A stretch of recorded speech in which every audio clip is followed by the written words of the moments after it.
श्री स्वामी समर्थ. तुम्हा सगळ्यांच्या आपल्या स्वामी सूत्र चॅनलवर मनापासून स्वागत. स्वामी भक्त हो, आज पुन्हा एकदा तुमच्यासाठी नवीन व्हिडिओ घेऊन आलेली आहे. व्हिडिओच्या माध्यमातून नवीन माहिती आपण जाणून घेणार आहोत. बघा, आज आपण जी काही माहिती जाणून घेणार आहोत ती खास दिवाळी संबंधी जाणून घेणार आहोत. दिवाळीचा पहिला दिवस म्हणजेच वसुबारस, रमा एकादशी आणि वसुबारस हे दोनही एकाच दिवशी आलेला आहे आणि त्यामुळे या दिवशी आपल्याला काही खास गोष्टींची काळजी घ्यायची आहे. तसंच वसुबारसची पूजा मांडणी करायची आहे.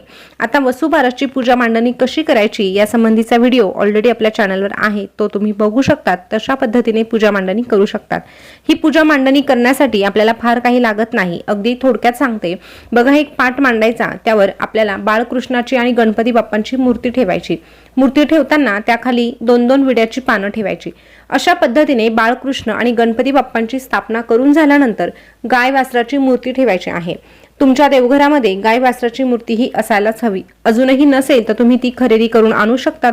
वसुबारसेच्या दिवशी त्याची स्थापना तुम्ही करू शकतात आणि नंतर कायमस्वरूपी जर ती देवघरात ठेवली तर त्या रूपामध्ये लक्ष्मी मातेचा, गायीचा आशीर्वाद आपल्या संपूर्ण घराला कायमस्वरूपी मिळणार आहे, हे लक्षात घ्या.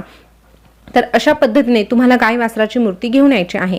आता तुम्ही अजूनही जर मूर्ती घेतलेली नसेल तर तुम्हाला आवर्जून सांगेल की तुम्ही पंचधातूचीच मूर्ती घेण्याचा प्रयत्न करा. चांदीची देखील मूर्ती मिळते, पण ज्याच्या त्याच्या परिस्थितीनुसार तो घेऊ शकतो. तर तुम्ही एकतर पंचधातूची घ्या, चांदीची घ्यायची असेल तर ती देखील घेऊ शकतात. पण अगदी जर तुमच्याकडे ऑलरेडी सिरॅमिकची जर गाय वासराची मूर्ती असेल आणि तुम्हाला त्याचीच पूजा करायची असेल तरीही हरकत नाही, त्याची देखील तुम्ही करू शकतात. आता हा व्हिडिओ जर तुम्ही वसुबारसेच्या दिवशी बघत आहात आणि तुमच्याकडे मूर्तीच नाही तर मग तुम्हाला रांगोळीचे जे छापे मिळतात ना, ते ठाऊक असतील. तशा पद्धतीचा एखादा छापा तुम्ही घरी घेऊन या. तशा पद्धतीने जर तुम्ही तसा छापा जरी काढला तरीही चालणार आहे, पण हा शेवटचा पर्याय आहे, हे लक्षात घ्या. आता अशा पद्धतीने बाळकृष्ण गणपती बाप्पांची स्थापना करून झाल्यानंतर गाय वासराची मूर्ती देखील स्थापित करायची. त्यानंतर सगळ्यांना हळदी कुंकू, अष्टगंध अर्पण करायचं. फुलं असतील तर फुलं अर्पण करायचे आणि अशा पद्धतीने आपली साधी सोपी पूजा मांडणी होत असते.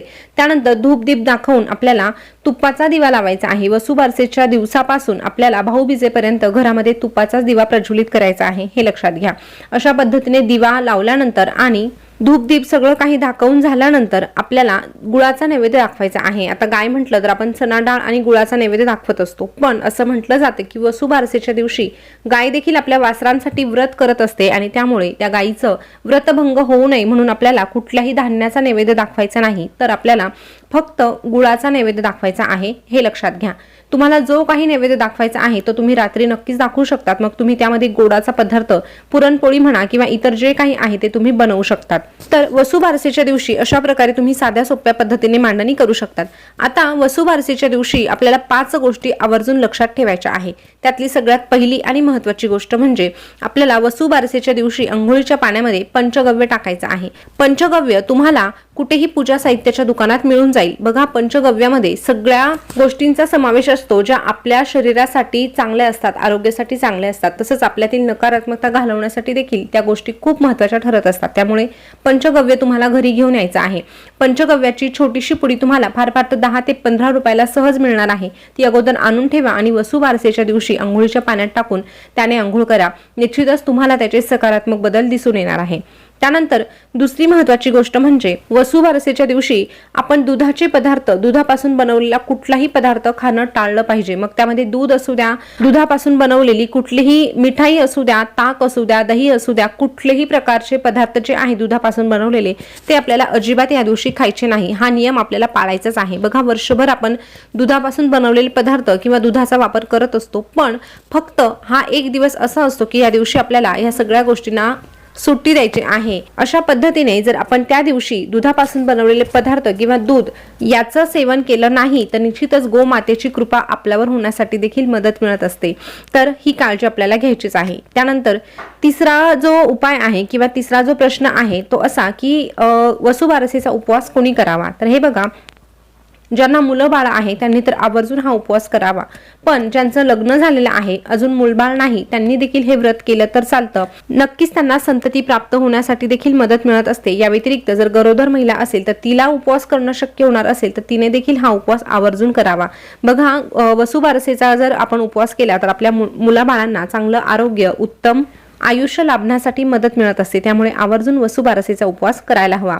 या व्यतिरिक्त त्या दिवशी एकादशी आहे। मग बऱ्याच जणांना असा प्रश्न पडतो की एकादशीचंही व्रत आहे आणि वसुबारसेचंही व्रत आहे, तर मग हे व्रत सोडायचं कधी? तर तुमची जर एकादशी असेल तर तुम्हाला हे व्रत दुसऱ्याच दिवशी सोडायचं आहे, पण ज्यांनी फक्त वसुबारसेचं व्रत केलेलं आहे त्यांना मात्र संध्याकाळीच हा उपवास सोडायचा आहे। उपवास सोडताना आपल्याला आवर्जून एक पदार्थ खाऊन उपवास सोडायचा आहे, तो पुढे आपण जाणून घेणारच आहोत। पण उपवास सोडताना तुम्ही भलेही दुसरे पदार्थ बनवले, जसं की गोडाचं काही नैवेद्यासाठी बनवलं तरीही चालणार आहे, पण त्यासोबतच तुमच्या घरामध्ये बाजरीची भाकरी आणि गवार हे बनवलं गेलंच पाहिजे, कारण उपवास सोडताना हाच पदार्थ आपल्याला खायचा आहे। गवारची भाजी आणि बाजरीची भाकरी याचा एक घास का होईना आपल्याला खायचा आहे, आणि मग तुम्ही इतर जे पदार्थ आहे ते तुम्ही खाऊ शकतात, पण अशाच पद्धतीने तुम्हाला हा उपवास सोडायचा आहे। कारण या दिवशी असं म्हटलं जातं की गहू आणि मुगाचं सेवन देखील केलं जात नाही, त्यामुळे तुमच्या भागात जर हे नियम पाळत असतील तर आवर्जून पाळा। पण काही भागांमध्ये हे नियम पाळले जात नाही किंवा काहींना अजूनही ठाऊक नसतं, पण जर आता आपल्याला ठाऊक झालं आहे तर असे नियम पाळायला काहीही हरकत नाही। त्यामुळे जर तुम्ही उपवास करणार असाल तर आवर्जून बाजरीची भाकरी आणि गवारची भाजी खाऊनच उपवास सोडा। पण समजा जर तुम्ही उपवास नाही केला तरीही शक्यतो गहू आणि मूग खाण्याचा टाळा। बाजरीची भाकरी आणि भाजी तुम्ही कुठलीही बनवू शकतात, पण गवार जर तुम्हाला मिळाली तर खूप चांगली गोष्ट आहे। तर अशा पद्धतीने हा देखील एक नियम आपल्याला पाळायचाच आहे। त्यानंतर पाचवी जी महत्त्वाची गोष्ट आहे ती म्हणजे गाईला आपल्याला आवर्जून गूळ खायला द्यायचा आहे। बघा, तुमच्या आजूबाजूला कुठे गोशाळा असेल किंवा कुठे गाईचा गोठा असेल तर नक्कीच त्या ठिकाणी जाऊन गाईला तुम्हाला गूळ खायला द्यायचा आहे। हिरवा चारा देखील आपण गाईला खायला देत असतो, या व्यतिरिक्त धान्य देखील देत असतो, पण या दिवशी आपल्याला कुठल्याही प्रकारचं धान्य गाईला खायला द्यायचं नाही। जसं की सुरुवातीला सांगितलं, या दिवशी गाईचं व्रत असतं, त्यामुळे गाईचं व्रत आपल्यामुळे भंग होऊ नये त्याकरिता आपल्याला ही काळजी घ्यायची आहे। पण तुम्ही गाईला गूळ नक्कीच खायला देऊ शकता। तर अशा पद्धतीने आपल्याला गाईसाठी या 4-5 गोष्टींचं पालन करायचं आहे। जर आपण गाईसाठी जर ह्या गोष्टींचं पालन केलं तर निश्चितच आपल्यासाठी देखील कुठेतरी चांगलं होणार आहे। गाई मातेचा किंवा लक्ष्मी मातेचा आशीर्वाद आपल्याला कायमस्वरूपी प्राप्त होणार आहे। तर स्वामी भक्त हो, वसुबारसेच्या दिवशी ह्या 4-5 गोष्टींचं पालन आवर्जून करा। या व्यतिरिक्त गाईचं पूजन देखील करा। जर तुम्हाला जिवंत गाय वासरू एकत्रित मिळाले तर खूप भाग्याची गोष्ट आहे। तुमच्या जवळपास असेल तर आवर्जून त्या ठिकाणी जाऊन पूजा करा। पण शहरी भागामध्ये हे सहसा शक्य होत नाही, तरीही गोशाळेत तुम्ही जाण्याचा प्रयत्न करा। तेही शक्य झालं नाही तर कमीत कमी आपल्या घरी अशा पद्धतीने पूजा मांडणी करून तुम्ही गाय वासराची पूजा करू शकतात। तर स्वामी भक्त हो, ह्या ज्या काही गोष्टी सांगितल्या त्याचं पालन करा आणि नक्कीच त्याचा अनुभव देखील घ्या। आपल्या मुलाबाळांसाठी आपण भरपूर काही करत असतो, पण वसुबारस हा एक असा दिवस आहे, त्या दिवशी जर आपण मुलांसाठी उपवास केला, काही व्रत केलं, काही उपासना केल्या तर निश्चितच त्याचं फळ देखील त्यांना मिळत असतं। तर स्वामी भक्त हो, दिवाळीचा हा पहिला दिवस जर आपण अशा पद्धतीने साजरी केला तर निश्चितच आपली संपूर्ण दिवाळी आणि या व्यतिरिक्त संपूर्ण वर्ष देखील सुखाचं, समाधानाचं जाण्यासाठी मदत होणार आहे। तर आजची माहिती तुम्हाला कशी वाटली कमेंट करून नक्की कळवा। अशीच नवनवीन माहिती जाणून घेण्यासाठी आपल्या स्वामी सूत्र चॅनलला सबस्क्राईब करा। त्यासोबतच शेजारचं बेल बटन प्रेस करून ठेवा, कारण आपल्या स्वामी सूत्र चॅनलवर दिवाळीत करण्यासारखे भरपूर उपाय लवकरच येणार आहे। ते व्हिडिओ बघायचे असतील तर बेल बटन प्रेस करून ठेवा।